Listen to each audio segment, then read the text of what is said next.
it's so hard to lie to her because all I want to do is tell her the truth. That's why it was so hard to ask her to marry me, because you have to like come up with this whole, like right before you get engaged, you're like, how good are you at lying? And I had to like come up with this whole elaborate plan, and the day I was gonna do it, she was so upset with me because I was lying, and I was trying to keep up with the lies. Keeping up with lies is insane. I don't know how anyone does it. Don't lie, guys. The question on everyone's lips isn't whether Max and Helen serves the best waffles in Los Angeles, it's whether even Selena Gomez has to wait 5 hours for them. On a casual Sunday afternoon, the newlywed power couple made headlines not for walking a red carpet or dropping a new single, but for doing something refreshingly ordinary, standing in line at a diner. But this isn't just any diner. Max and Helen's on Larchmont Boulevard has become the most talked about restaurant in Los Angeles, where wait times routinely stretch to 4 or 5 hours, and occasionally hit an eye-watering 8 hours during peak times. The sight of Gomez chatting on her phone in a simple black outfit, with Blanco beside her in a cozy hoodie and corduroy pants, offered a stark contrast to their glamorous appearance at the Golden Globes just weeks earlier. Gone were the old Hollywood-inspired ensembles and red carpet elegance.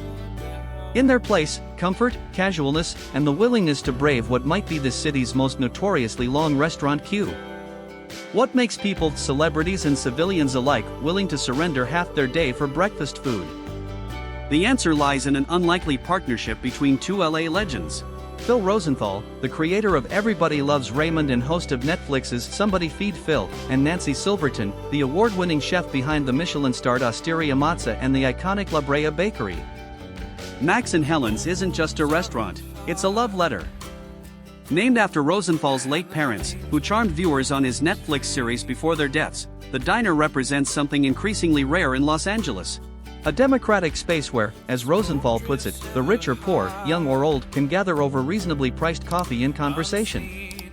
The menu reads like a greatest hits of American comfort food, but with Silverton's technical prowess elevating every dish. There's the Larchmont Slam eggs, bacon, and a pancake that's become Instagram famous. Her sourdough waffles undergo a 3-day fermentation process, creating ridges so crisp they've inspired their own fan accounts. The patty melt nearly replaced the burger entirely after Rosenthal tasted Silverton's version and declared it the best he'd ever had. The burger survived, but barely.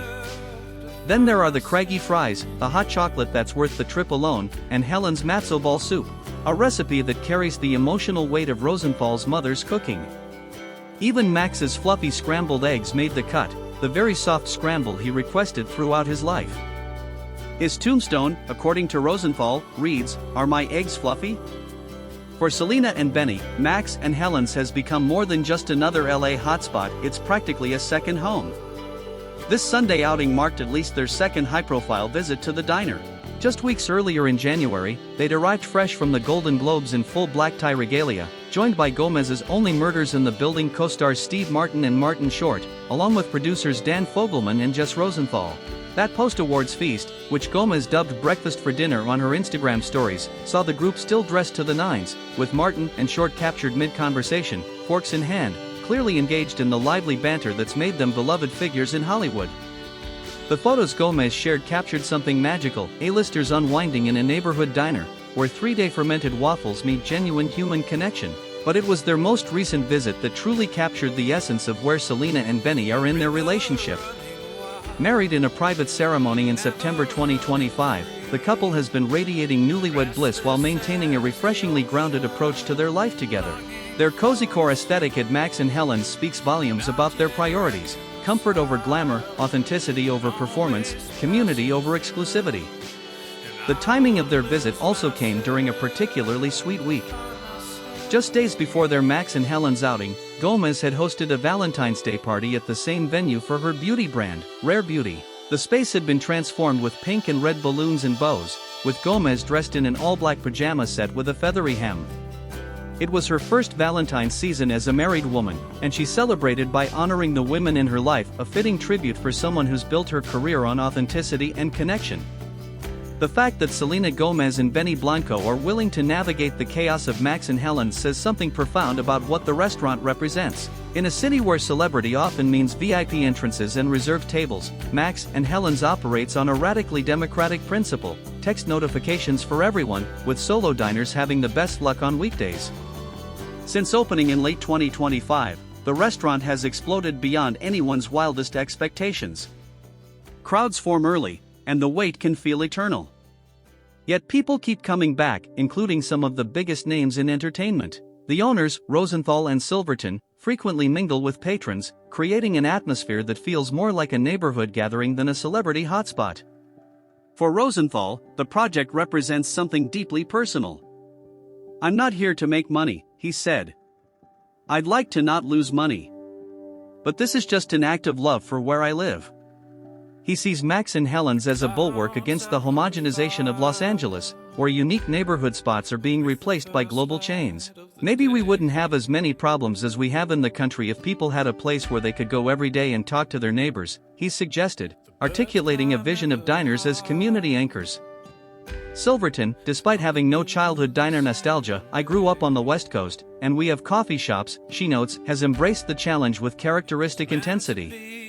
She researched milkshakes extensively, having never made one before, studied the perfect patty melt, and brought her technical expertise to every detail. The result is comfort food that doesn't compromise on craft. The contrast between Selena and Benny's Golden Globes appearance and their casual Max and Helen's visits tells a larger story about how celebrity culture is shifting. These aren't carefully orchestrated photo opportunities at exclusive restaurants. They're genuine moments of a couple building a life together, one diner visit at a time. Their relationship has always had a refreshingly real quality.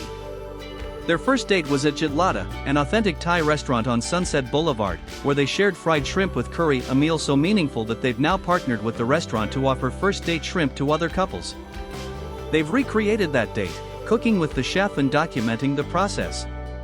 They've spent their first Christmas as newlyweds decorating a tree together. They've celebrated Valentine's Day with personal gestures rather than grand public displays. Max and Helen's fits perfectly into this pattern. It's approachable, flavorful, and unpretentious, exactly the kind of place where you'd build memories rather than just make appearances. The fact that they're willing to wait in line like everyone else, or perhaps not, the question remains unanswered, suggests a couple that understands what matters: good food, good company, and the kind of authentic experiences that no amount of fame can manufacture. As Selena and Benny disappeared into the crowded eatery that Sunday afternoon, they became part of a larger phenomenon. Max and Helen's isn't just serving food.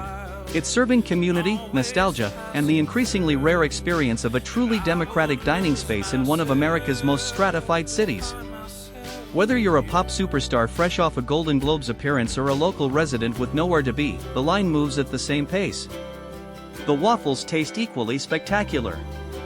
And the possibility of sitting next to celebrities while they eat their fluffy eggs creates a kind of magic that no exclusive restaurant could replicate. For Selena Gomez and Benny Blanco, Max and Helen's represents something deeper than just another trendy spot. It's a place where they can be a married couple enjoying a meal, where the pretense drops away, and where the only thing that matters is whether your eggs are fluffy enough. In an industry that often prioritizes image over substance, their choice to frequent a restaurant with notoriously long wait times and no VIP shortcuts speaks to a refreshing authenticity that fans have come to love about them. The couple's repeated visits also highlight a broader trend in celebrity culture: the embrace of genuine experiences over exclusive ones. While Los Angeles boasts countless high-end restaurants with private rooms and secret entrances, Selena and Benny are choosing a diner where the experience is the same for everyone: democratic, unpretentious, and delicious. And yes, apparently the eggs are fluffy enough. As Max and Helen's continues to dominate LA's dining conversation, one thing is certain: when you create something that speaks to both the heart and the stomach, people will wait. Even if it takes 5 hours.